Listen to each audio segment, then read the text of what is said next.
En el nombre de Dios, el Clemente, el Misericordioso.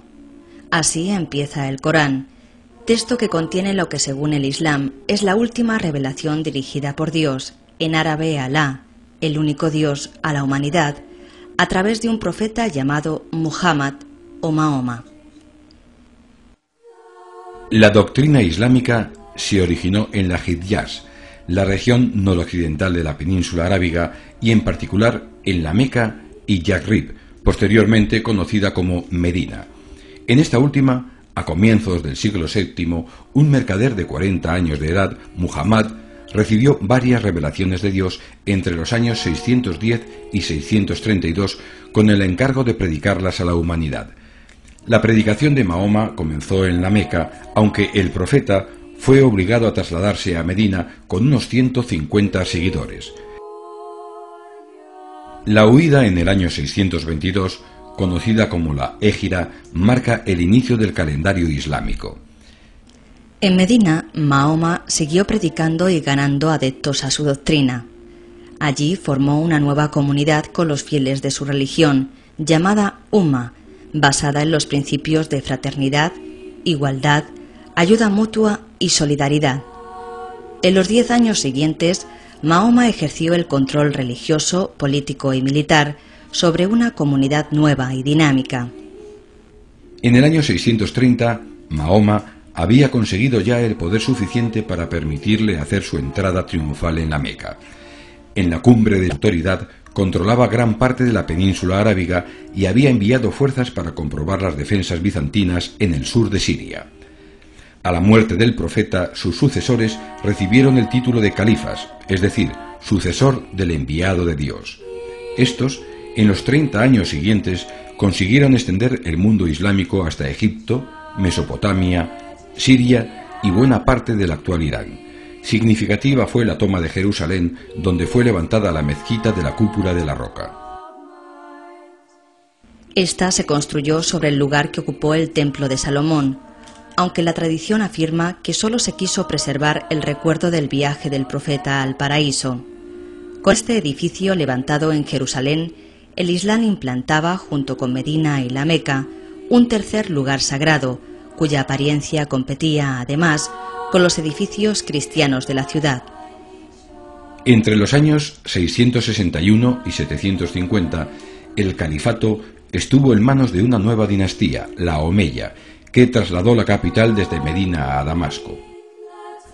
Con los Omeya, el imperio islámico alcanzó su máxima expansión, conquistando el Magreb hasta el Atlántico, la península ibérica, parte de la Galia y en el oriente ocupando la Transoxiana y el Sind.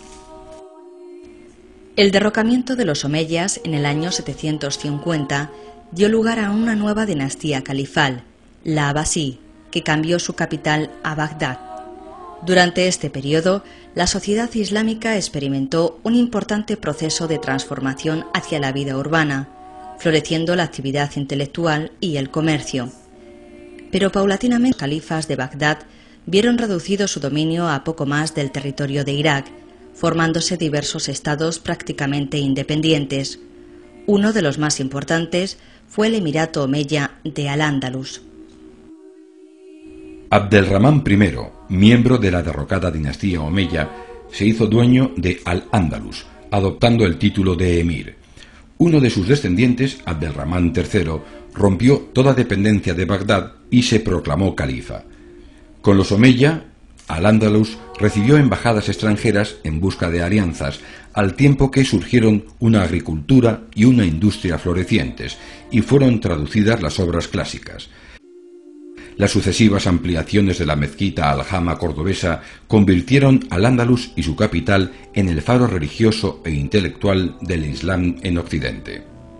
La desintegración del califato en el año 1031 dio lugar a un periodo de desórdenes y división, los llamados reinos taifas. Almorávides en el siglo XII y almohades en el XIII consiguieron momentáneamente reunificar Al-Ándalus. Sin embargo, al final solo sobrevivió un pequeño reino nazarí de Granada, que pasó a manos de la cristiandad en 1492. A pesar de ello, antes de caer los nazaríes, dejaron como herencia una de las más asombrosas maravillas arquitectónicas del mundo islámico, la exuberante Alhambra. A pesar del fraccionamiento político, hacia 1250 continúa la expansión del Islam, extendiéndose por el sur del Magreb, la costa oriental africana, Anatolia, zonas de Asia Central y la India. 250 años más tarde, hacia el 1500, el mundo islámico ha conseguido ya expandirse por toda el África subsahariana y la costa oriental, por el sureste de Europa y Asia Central, por la India e Indonesia. Sin embargo, el periodo que va desde el siglo XVIII hasta nuestros días será testigo de bruscos conflictos en el mundo musulmán. Las relaciones con las otras dos religiones monoteístas, cristianos y judíos, estarán presididas por el conflicto constante, cuando no directamente por la guerra.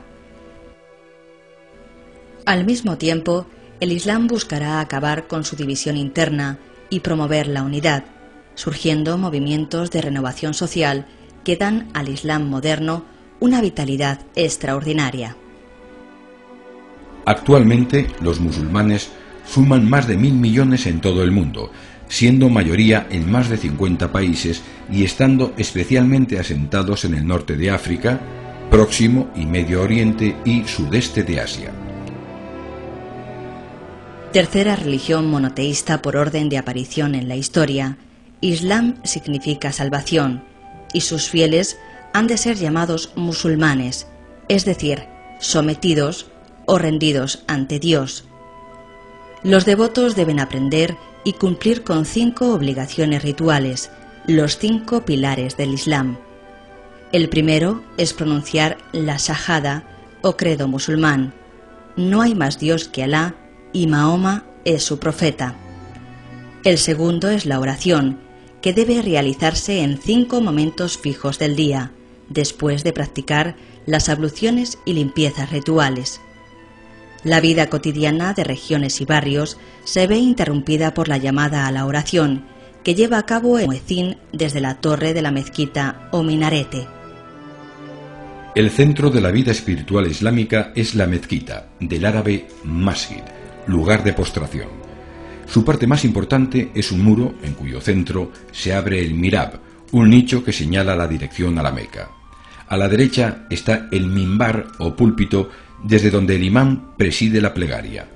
Enfrentados al mirab está la dikka o plataforma en la que los asistentes transmiten a los congregados la postura del imán y el kursí o atril que sostiene el Corán.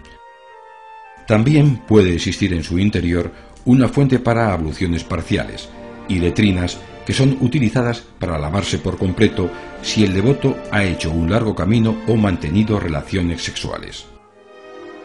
El tercer pilar de la fe musulmana es el impuesto coránico o azaque, es decir, la entrega obligatoria de un tributo a los necesitados.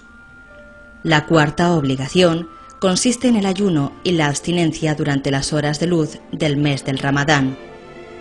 El quinto y último pilar es la peregrinación una vez en la vida a la ciudad santa de la Meca, solo si el devoto puede permitirse realizar el viaje, sin dejar deudas para él y los suyos. En el recinto sagrado de la Meca se lleva a cabo el ritual de dar 7 vueltas a la Kaaba, la casa de Dios, una estructura cúbica construida según la tradición por Adán y reconstruida y purificada por Abraham.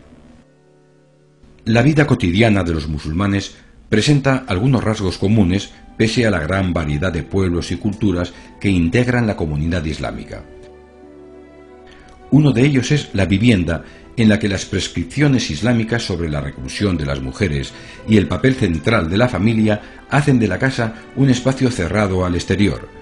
Muros blancos y sobrios apenas son rotos por ventanas cubiertas por celosías de madera que permiten ver la calle desde el interior, pero lo ocultan a las miradas indiscretas. El baño público o hammam es uno de los centros principales de la vida social.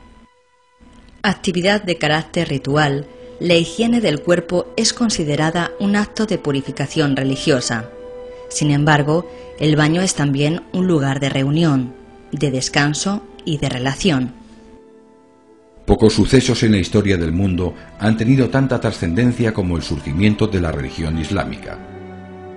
El Islam no solo ha impulsado un movimiento espiritual y conformado una religión seguida por millones de creyentes, sino que ha generado, además, una extraordinaria civilización intelectual y artística cuya aportación al devenir de la humanidad resulta incuestionable.